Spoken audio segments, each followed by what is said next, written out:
Alhamdulillah syukur anfusina wa min sayyiati a'malina. May yahdihillahu fala mudilla lahu wa may yudlil fala hadiya lahu. Amma ba'du. Sekalian berhormat Allah Subhanahu wa taala, untuk mengawali pelajaran kita pada hari ini, mari kita sama-sama membaca doa. Mudah-mudahan Allah Subhanahu wa taala memberikan tambahan ilmu yang bermanfaat kepada kita semua. Silakan ketua kelas dipimpin untuk berdoa. Sebelum mulai belajar, marilah kita berdoa. Berdoa dimulai. Bismillahirrahmanirrahim. Raditu billahi rabban wa bil islami dinan wa bil muhammadin nabiyyan wa rasulah. Rabbi zidni ilman warzuqni fahman. Amin ya rabbal alamin. Baik, sebelum masuk pelajaran saya akan mengecek kehadiran kita semua pada hari ini. Yang pertama, Ernawati, Hadir. Lilis, Hadir. Intan Nuraini, Hadir. Indah Novianti, Hadir. Fani Fadila, Hadir. Erin Epi Yulia, Milda Saputri, Sakit. Sakit, Ya. Yui Indriani, Hadir. kemudian Asalina, Hadir. Devi Ramadhani, Hadir. Rosa, Ramsi Singar, Radif, Mayang, Hadir. Fitriani Bujangkan, Hadir. Kendi Julianingsih, Hadir. Elvin Panjariska, Hadir. Putri Indi. Hadir. Ya. Baik, teman sekalian, sebelum kita masuk materi, ada yang masih ingat pelajaran kita pada pertemuan sebelumnya?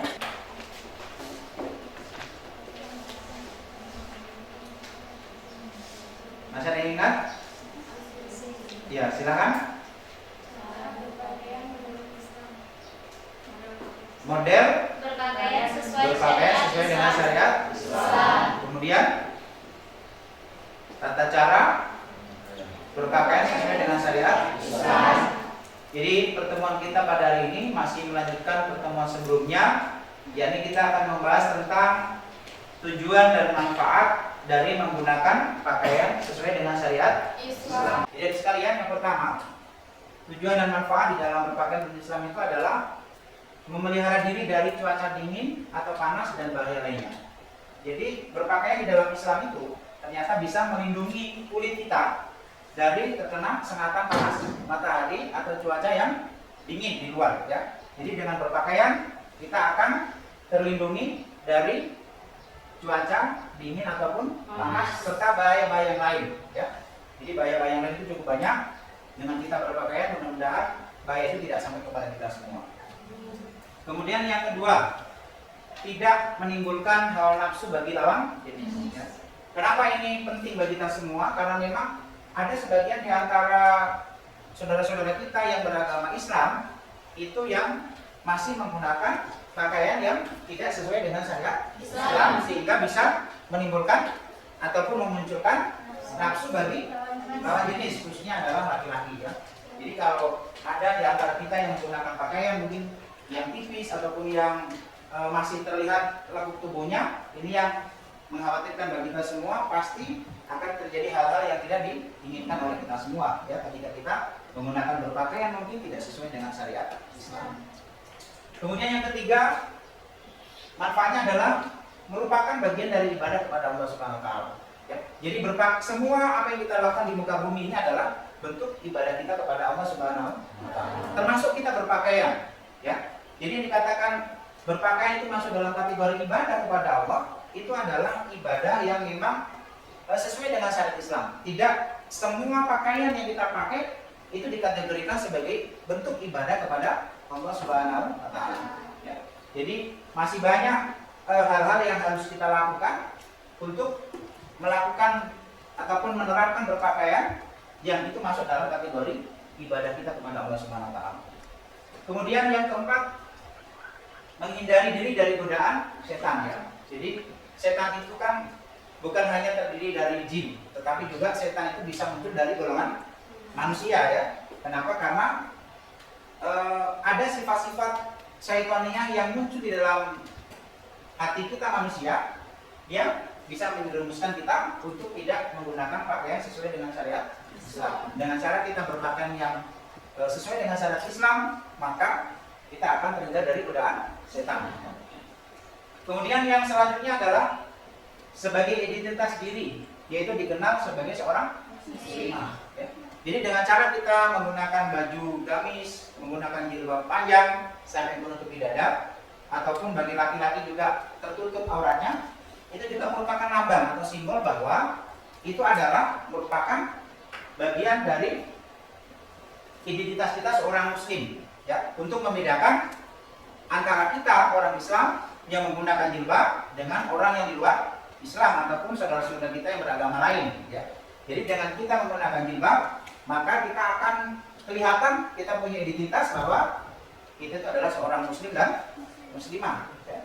Jadi ini untuk mengetahui identitas kita sebagai seorang muslim dan muslimah dengan cara kita menggunakan pakaian yang sesuai dengan syariat Islam. Kemudian yang selanjutnya adalah sebagai ikhtiar kita di dalam mendapatkan ridha dari Allah Subhanahu wa Ta'ala. Jadi ridhonya Allah itu juga tergantung dari diri kita sendiri, bukan dari orang lain. Ada ridho dari orang tua, ya. Ada ridho dari guru dan begitu seterusnya. Tapi ridho yang paling penting itu adalah ridho yang bisa dimunculkan dari diri sendiri untuk betul-betul kita menerapkan aturan yang sesuai dengan ajaran Islam, ya. Salah satunya adalah berpakaian itu sendiri. Nah, berpakaian itu juga merupakan bagian dari selain ibadah tadi juga kita mendapatkan ridha Allah Subhanahu wa Ta'ala. Ini yang paling penting bagi kita semua. Kalau kita berpakaian kemudian tidak mendapatkan ridha dari Allah, maka ini akan menjadi bahaya kita semua. Apa yang kita lakukan itu biasanya tidak mendapatkan ridha dari Allah Subhanahu wa Ta'ala. Jadi adik sekalian, sampai di sini mungkin ada yang ingin ditanyakan terkait dengan paparan materi, tujuan ataupun manfaat ataupun hikmah di dalam kita berpakaian sesuai dengan syariat Islam, ya. Saya persilakan. Sekiranya ada yang belum jelas ingin ditanyakan terkait dengan materi kita. Assalamualaikum warahmatullahi wabarakatuh. Waalaikumsalam warahmatullahi wabarakatuh. Saya juga memiliki pertanyaan tentang hikmah berpakaian di Islam. Apakah songkok itu ciri khas atau identitas muslim? Ya, apakah songkok itu ciri khas? Silakan. Tidak ada. Songkok itu adalah merupakan ciri khas seorang muslim. Teman yang lain mungkin bisa memberikan jawaban? Baik, kalau tidak ada saya akan jawab sendiri, ya. Songkok itu apakah termasuk ciri khas orang Islam atau bukan? Pertama, songkok itu adalah merupakan simbol, ya, bukan kategori bahwa songkok itu menjadi keharusan bagi seorang muslim atau identitas muslim. Jadi songkok itu bukan menjadi identitas seorang muslim, tetapi songkok itu adalah ciri khas secara nasional. Jadi songkok itu bukan dikategorikan bahwa saya seorang Islam, saya harus pakai songkok. Kenyataannya adalah banyak orang Islam yang tidak menggunakan songkok dalam kehidupan sehari-hari, ya, ataupun kopiah ataupun sejenisnya, ya. Banyak saudara-saudara kita yang tidak menggunakan songkok, tetapi juga mereka beragama orang Islam. Jadi songkok itu bukan sebagai ciri khas bahwa dia adalah seorang muslim atau bukan, tetapi dia hanya sebagai simbol siapapun dia bisa menggunakan songkok dalam kehidupan sehari-hari. Bahkan di acara-acara hari besar itu bisa digunakan untuk dipakai pada saat upacara kenegaraan ataupun upacara-upacara yang lain. Ada yang lain? Silakan. Yang ingin ditanyakan? Assalamualaikum warahmatullahi wabarakatuh. Waalaikumsalam warahmatullahi wabarakatuh. Saya akan bertanya, cara menghindari hawa nafsu dan lawan jenis. Cara menghindari hawa nafsu. Dan lawan jenis. Baik, pertanyaan dari teman kita, Devi. Ada yang bisa memberikan tanggapan? Assalamualaikum warahmatullahi wabarakatuh. Waalaikumsalam warahmatullahi wabarakatuh. Saya dari kelompok 2 akan menjawab pertanyaan kelompok 3. Contohnya menghindari diri dari pandangan laki-laki dan menutup aurat. Menghindari Diri dari pandangan laki-laki. untuk menutup aurat. Ada yang bisa menambahkan? Bagaimana menghindari hawa nafsu dari lawan jenis, ya? Baik, intinya adalah bahwa supaya kita tidak terpengaruh dengan lawan jenis kita ataupun aurat kita dilihat oleh teman-teman kita yang lawan jenis, maka kita harus menggunakan pakaian yang sesuai dengan syariat Islam. Salah satunya adalah pakaiannya harus tebal ataupun tertutup, kemudian dadanya tidak boleh kelihatan, jelas harus menggunakan jilbab yang panjang, ya.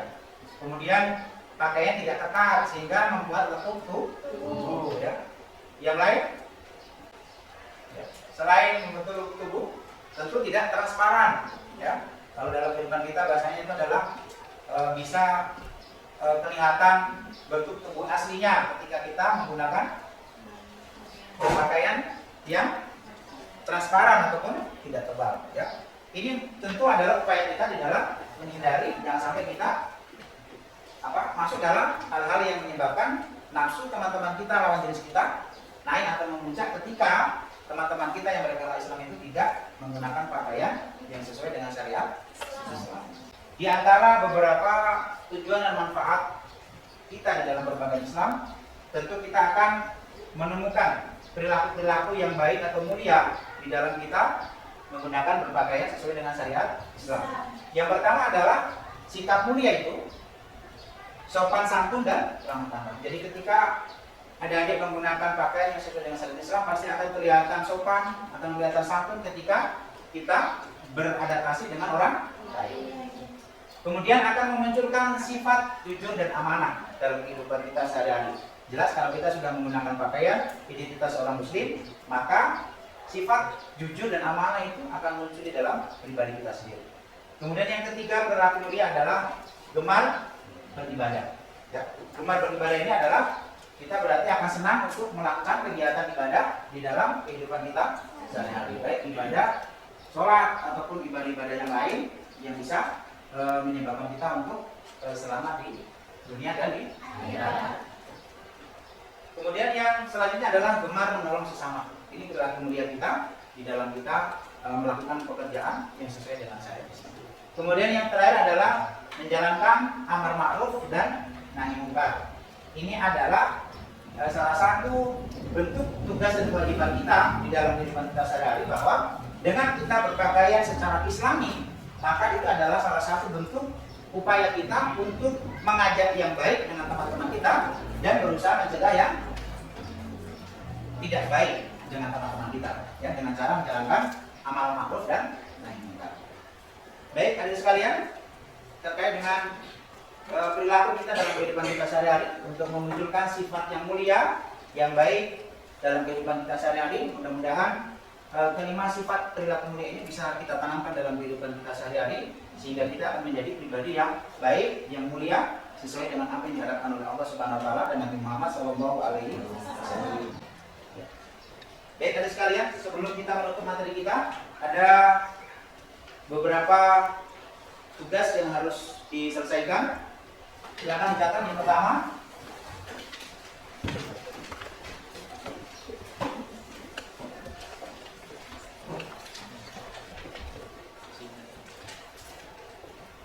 apa tujuan kita menggunakan baju yang sesuai dengan syariat Islam?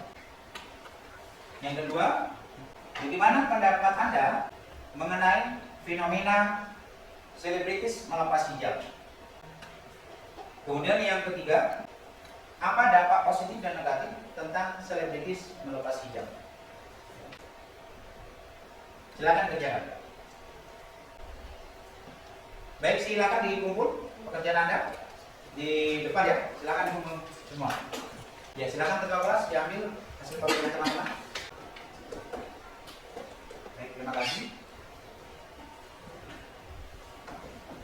Ada sekalian yang dirahmati Allah Subhanahu Wa Taala. Sebelum kita menutup materi kita pada hari ini, ada beberapa kesimpulan yang bisa kita ambil sebagai hikmah dari kita menggunakan pakaian kita dalam kehidupan sehari-hari.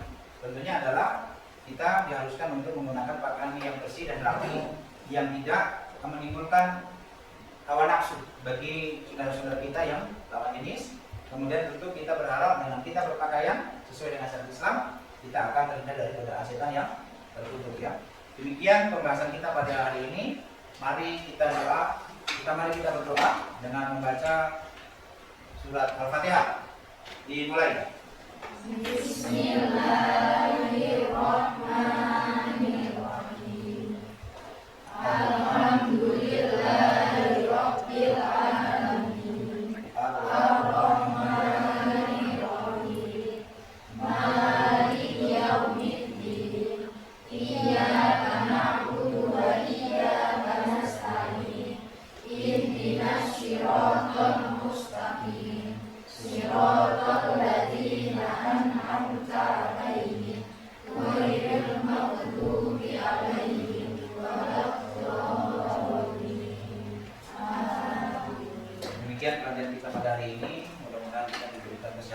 Allah Subhanahu wa taala. Wallahul musta'an. Wassalamualaikum warahmatullahi wabarakatuh. Waalaikumsalam warahmatullahi wabarakatuh.